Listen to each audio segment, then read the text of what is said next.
Stepney.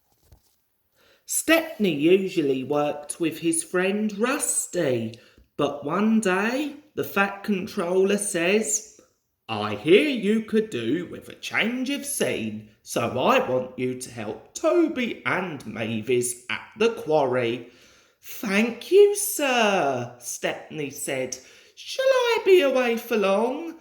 "Just today," said the Fat Controller, "and make sure you leave the quarry before it gets dark. It's very easy to get lost up there." Stepney soon arrived at the quarry. Toby and Mavis were waiting for him. "We're glad you're here to help," said Toby. "We have a lot of work to do." "Are those my trucks?" asked Stepney. "Some of them," said Mavis. "There are lots more waiting in the sidings." "The more the merrier," said Stepney happily. Stepney really enjoyed working with Mavis and Toby. Later that day, the quarry foreman spoke to Stepney's driver. "Do you want to take a night special to the building site on the new branch line?" he asked. "Yes, please," said Stepney's driver. He had forgotten the Fat Controller's warning about how easy it was to get lost up there in the dark. Soon night came.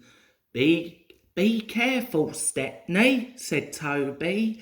"It gets very dark on the hillside tracks." "I will," said Stepney. "Thank you for a lovely day.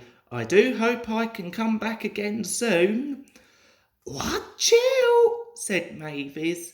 "The lane can be rather spooky at night." "Thanks for the warning," said Stepney as he puffed away. Stepney made the delivery. Once everything had been unloaded, he set off for home. That was when the trouble began. It was very foggy, so Stepney could hardly see where he was going. "Mavis was right," he said nervously. "Suddenly, everything does look rather spooky." "There's a signal box ahead," said his driver. "The signal is turned to green, so someone must be expecting us." But the point had accidentally set in the wrong direction. Stepney and his driver didn't realise that, so they carried on down the wrong track. After a while, they realised they didn't know where they were. "We're lost," said Stepney's driver. "I think we should wait here until the fog clears." Suddenly, they heard a noise. "What was that?" said Stepney nervously. As the fog cleared, they realised they were in the scrap yard. Stepney's driver and fireman went to find the foreman. Two diesels approached Stepney. "You'll make good scrap, Stepney," they said. "Help!" cried Stepney, but no one heard him. The diesels took Stepney to a smelter's shed. "Goodbye, Stepney," they said. Stepney looked up nervously. There was a huge grabber moving down towards him. "But I'm not meant to be scrapped," he cried. "It's too late now," said the diesels. But just as the machine was about to grab him, it suddenly stopped. The Fat Controller had turned it off. He had saved Stepney. "Oh, thank you, sir," said Stepney gratefully. "You are very lucky that I decided to visit this yard tonight," said the Fat Controller sternly.